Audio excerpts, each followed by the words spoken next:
Hello, Snake. It's been a while, hasn't it? I hear you've been causing quite the ruckus in Nicaragua.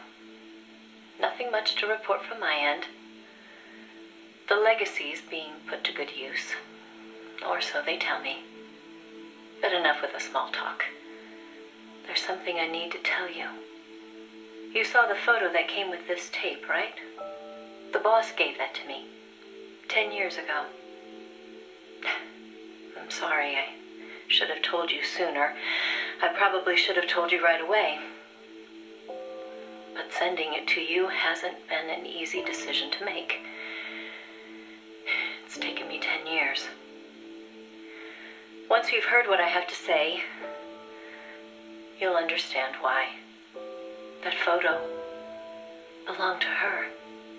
I know what you're thinking. What does she have to do with this? You've probably seen it 100 times in the press already.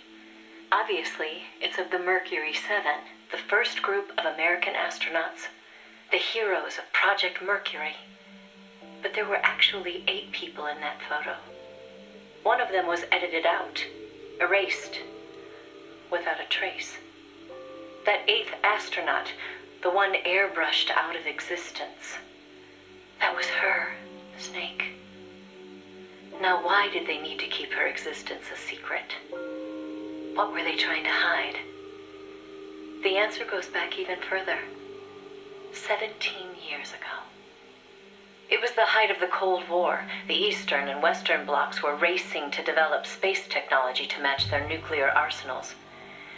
In 1957, the Soviet Union launched Sputnik 1, the first artificial satellite. The Americans were stunned. They'd been led to believe their country led the world in science and technology. That shock quickly turned into fear. If the Russians had the know-how to launch a satellite into space, they could use it to launch a nuclear missile, too. Frantic, the U.S. threw everything it had into the space race. The following year, the Army succeeded in launching the first American satellite, Explorer 1. The National Aeronautics and Space Administration was established that fall, and Project Mercury with it. The goal was to send a man into space, and 7 men were chosen as pilot candidates. The media dubbed them the Mercury 7. They were immediately hailed as national heroes, icons of Western space exploration.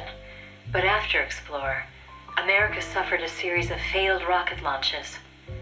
Desperate, the government made a fateful decision.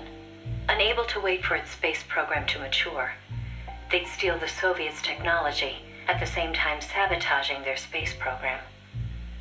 You know better than anyone how hard a mission that was. The Soviet space program was shrouded in secrecy.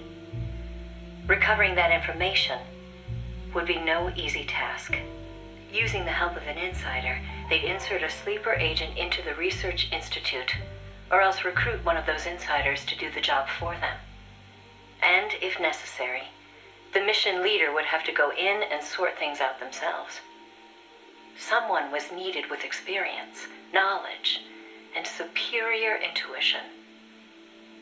And the only one for the job was the boss. The president himself asked for her by name. He needed someone who could be trusted with the fate of a nation. Who else to turn to but the hero of the Second World War?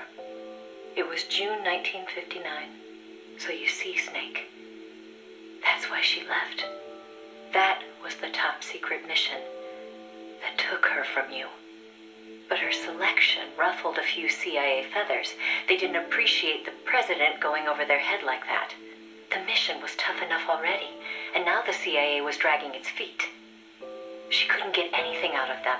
No manpower, no information. Left to her own devices, the boss made a decision she knew would come back to haunt her. She decided to tap into the Philosopher's Network. And that's when the wheels of fate began to turn.